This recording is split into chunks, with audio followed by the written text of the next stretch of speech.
The United Nations has declared that Syria is in a state of civil war. The head of the UN's refugee agency says more than 4,000 people have died and increasing numbers are taking up weapons.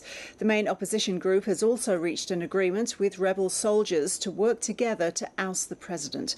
The ABC's Michael Vincent reports from the Syrian-Jordanian border. Syria is imploding.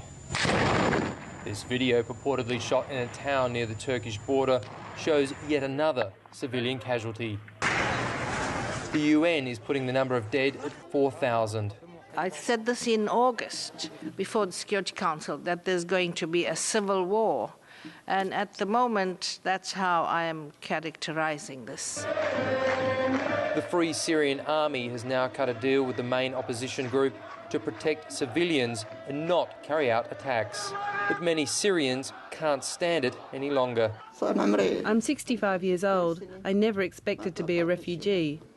This grandmother and her family fear for their safety, so we've agreed to hide their identities. They fled to Jordan because of the horrors they've endured.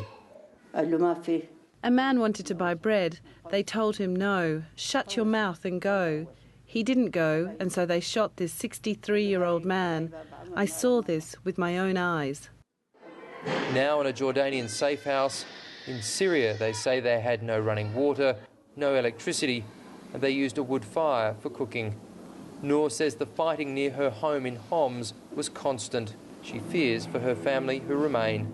Their situation is very precarious. The tanks are constantly on the streets, hitting people if anyone goes out. Her son is glad his wife and children have escaped. The Syrian people received Iraqis, Lebanese, Palestinians. I never expected the Syrian people to be refugees under the Assad regime.